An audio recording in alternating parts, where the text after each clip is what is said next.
اے اللہ تو ہی بچا لے، تو ہی ہمیں بچا لے اے اللہ۔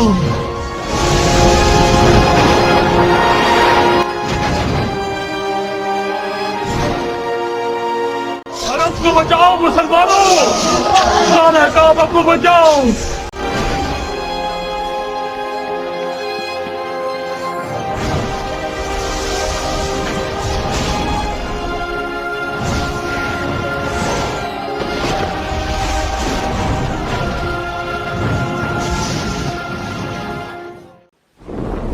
وہ دن کہ جب مدینہ کی گلیوں میں صحابہ کرام رضی اللہ تعالیٰ عنہ کا خون پانی کی طرح بہایا گیا، خواتین کی بے حرمتی کی گئی۔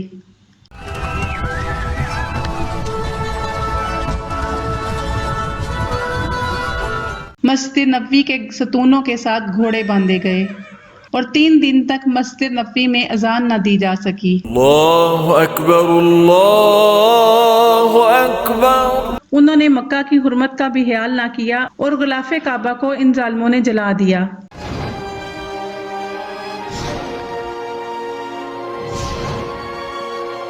حضرت امام حسین رضی اللہ تعالیٰ عنہ کی شہادت کے بعد مکہ و مدینہ میں یزید کے خلاف غم و غصہ اور نفرت اپنے عروج پر پہنچ گیا۔ وہاں سے ایک انقلاب اٹھ رہا تھا۔ اہل مکہ نے عبداللہ بن زبیر رضی اللہ تعالیٰ عنہ کے ہاتھ پر بیعت کر لی تھی اور اہل مدینہ بھی یزید سے خوش نہ تھے، اس لیے انہوں نے یزید کے خلاف کارروائی شروع کر دی۔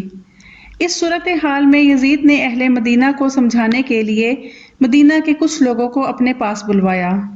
اس وقت مدینہ میں یزید نے جو اپنا امیر مقرر کیا تھا اس کا نام عثمان بن محمد تھا۔ اس نے صحابی رسول عبداللہ بن حنظلہ رضی اللہ تعالیٰ عنہ کے ہمراہ مدینہ کے کچھ مسلمان یزید کے پاس بھیجے۔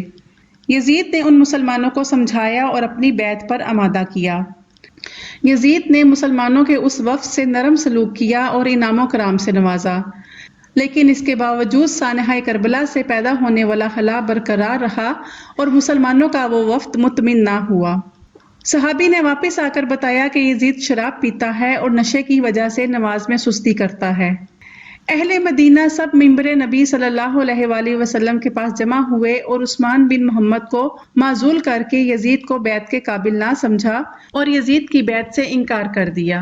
اہل مدینہ نے جب یزید کے جرائم سنے تو انہوں نے بنو امیہ کے خلاف کھلم کھلا مخالفت اختیار کر لی اور سب نے اکٹھے ہو کر یزید کی خلافت سے انکار کر دیا۔ اس نفرت کے نتیجے میں انہوں نے بنو امیہ کے وہ افراد جو کہ در پردہ یزید کے حامی تھے ان کو مکے سے باہر نکال دیا۔ ان واقعات کا علم جب یزید کو ہوا تو وہ غصے میں آ گیا اور اس نے مسلم بن عقبہ کو مدینہ منورہ پر فوج کشی کا حکم دیا۔ مسلم بن عقبہ یزید کے حکم پر 12,000 آدمیوں کو لے کر مدینہ کی جانب روانہ ہوا۔ لشکر کی روانگی کے وقت یزید نے بذات خود چند احکامات کی پابندی کا حکم دیا۔ وہ احکامات یہ تھے: اہل مدینہ کو 3 دن کی مہلت دینا تاکہ وہ اس عرصے میں کوئی فیصلہ کر لیں۔ 3 دن کے بعد اگر وہ اطاعت قبول نہ کریں تو جنگ کرنا۔ جنگ میں کامیابی کی صورت میں 3 روز تک قتل عام جاری رکھنا اور مال و اسباب لوٹنا۔ علی بن حسین علیہ السلام کو کوئی نقصان نہ پہنچانا۔ ان احکامات پر عمل کرنے کا وعدہ کر کے مسلم اپنے لشکر کے ہمراہ مدینہ کی جانب روانہ ہوا۔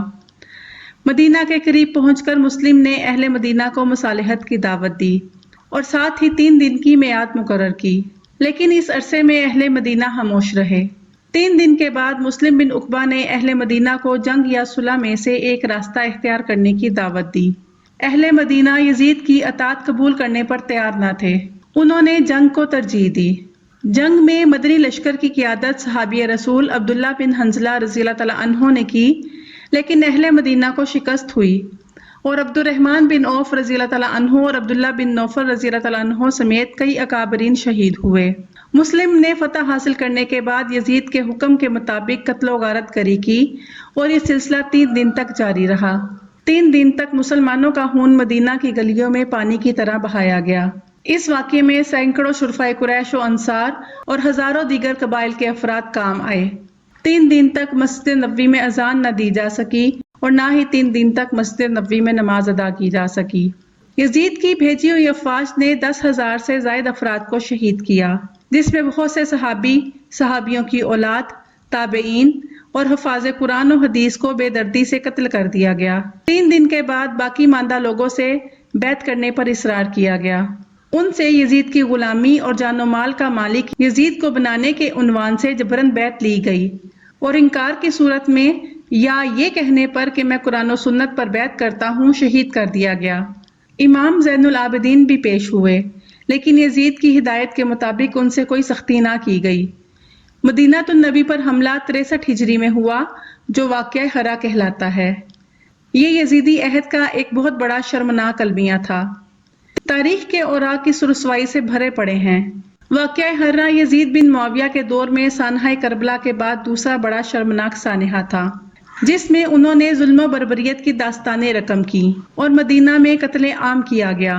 ہرا پتھریلی زمین کو کہتے ہیں۔ چونکہ مدینہ کا ایک حصہ پتھریلا اور آتش فشانی پتھروں سے ڈھکا ہوا ہے، اسی لیے ہرا کہلاتا ہے۔ چونکہ شامی افواج مدینہ پر حملہ کرنے کے لیے اس راستے سے آئی تھیں، اس لیے اسے واقعہ ہرا کہا جاتا ہے۔ مدینہ منورہ میں تباہی اور بربادی لانے کے بعد یہ لشکر مکہ مکرمہ کی طرف روانہ ہوا۔ مکہ مکرمہ پہنچ کر انہوں نے مکہ کی حرمت کا بھی خیال نہ کیا اور یزیدیوں نے وہاں پر منجنیق سے اتنے پتھر برسائے کہ جس سے حرم شریف کا صحن پتھروں سے بھر گیا۔